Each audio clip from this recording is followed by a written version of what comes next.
My dad knocked on my door late at night. What he wanted shocked me before we begin. If you've ever had a moment that split your life into before and after, if you've ever thought you understood someone completely only to realize you never really did, then this story is for you. Subscribe to the channel right now. These stories aren't just entertainment, they're experiences. And once you hear what my father confessed to me that night, you'll understand why some doors, once opened, can never be closed again.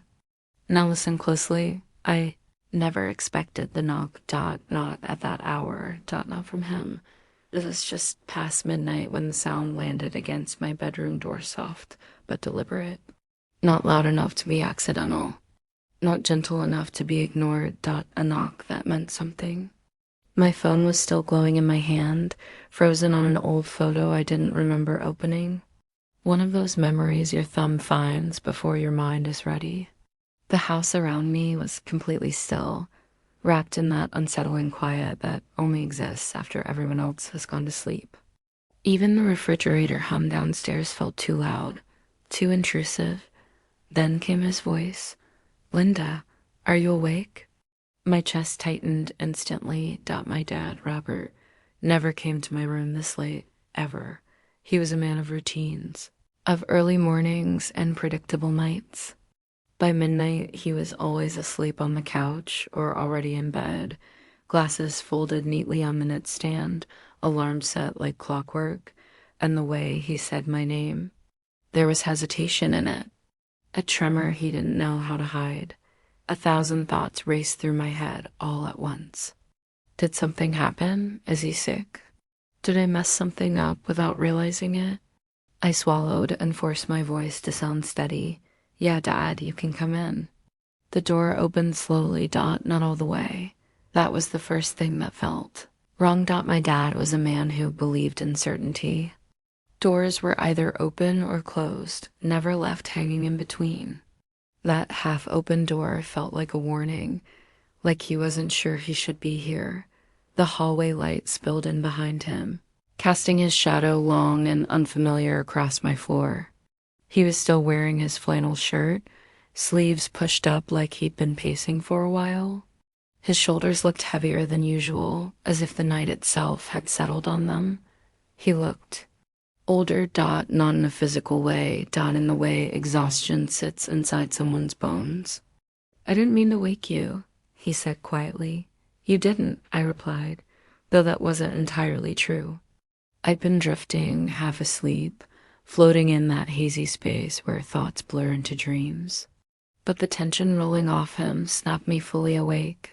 He stepped inside and leaned against my dresser instead of sitting down, gripping the edge like he needed something solid to hold on to. That scared me more than the knock. Dad fixed things.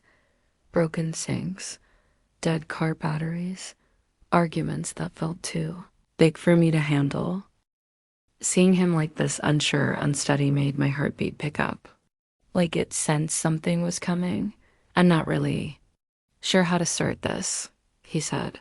Those words sent a buzz straight through my nervous system. My father didn't stumble over words.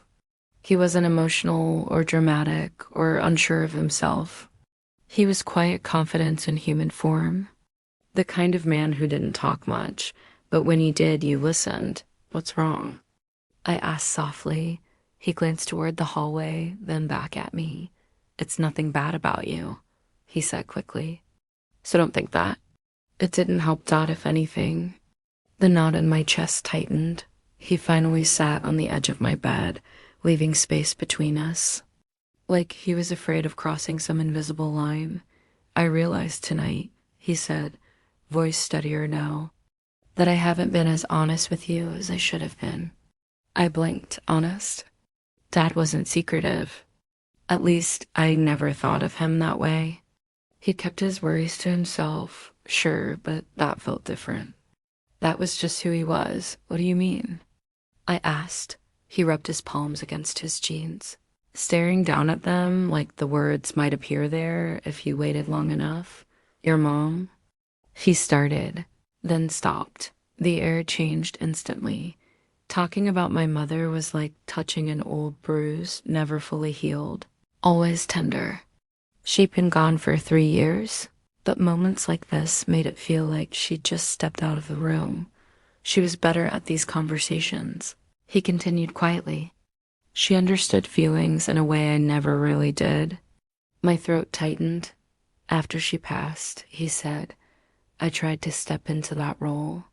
I tried to be everything, but I don't think I did a very good job. I didn't know what to say. I've noticed you pulling away, he went on.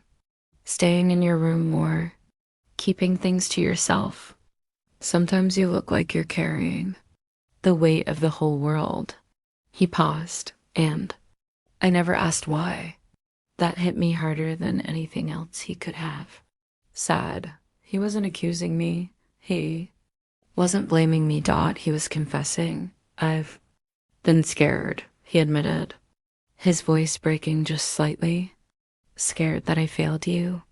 Scared that I was so focused on keeping everything running, bills, work, the house, that I didn't notice when you needed me.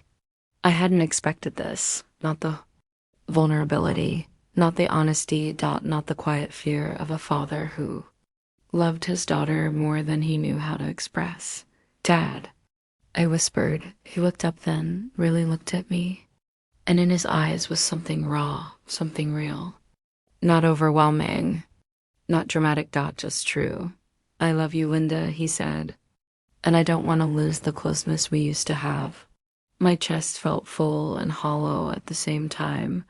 I came here tonight because I want to understand you better, he continued. I want us to talk again, to trust each other. I want you to know you're not alone. Not now. Not ever. For a moment, I couldn't speak. The room felt warmer, heavier with something tender I hadn't realized we were both missing. I reached out and placed my hand over his. You didn't fail me, I said quietly. I just didn't know how to talk either. His shoulders eased just a little, and in that moment, something shifted, not loudly, not dramatically, but deeply. Like the first crack of light under a long-closed door. What I didn't know then was that this conversation was only the beginning, because what my father was still holding back, the reason he really knocked on my door that night, would change everything I thought I knew about him, and about myself, the next morning didn't feel like a normal morning, not because anything looked different, but because everything felt different. I woke up slowly, staring at the ceiling as sunlight slipped through the cracks in my curtains, painting soft lines across the room. For a moment, I didn't move. I just lay there, replaying my father's words from the night before like a quiet echo in my chest. I love you. Linda, you're not alone. Not now. Not ever. Those words hadn't shaken me. They had settled into me, like something heavy I'd been carrying for years had finally been set down when I finally got out of bed and walked downstairs. The house felt warmer, less hollow. The kitchen smelled like coffee and something faintly sweet. Pancakes. Dad stood by the stove, spatula in hand, hair slightly messy, flannel sleeves rolled up.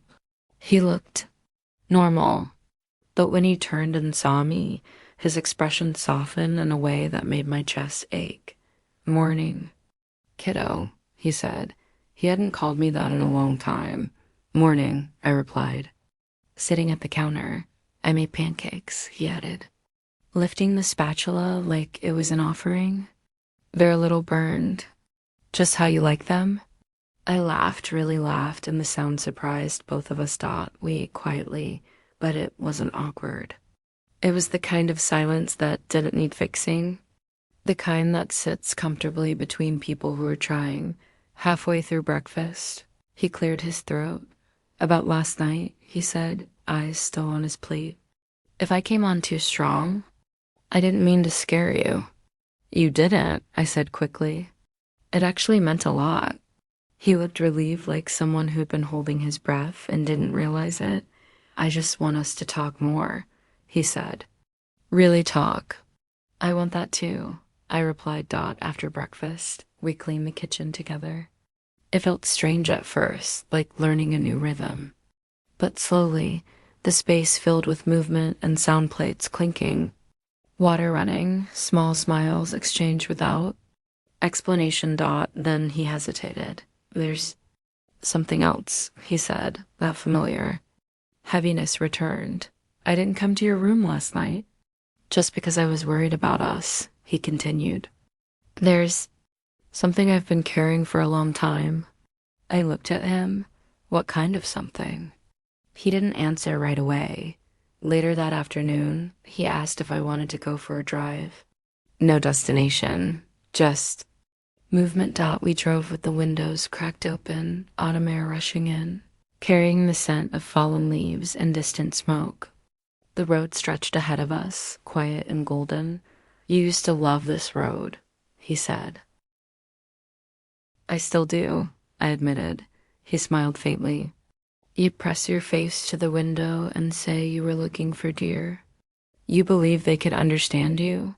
Dad, I groaned. He laughed. Really laughed. And for a moment, it felt like time had folded in on itself.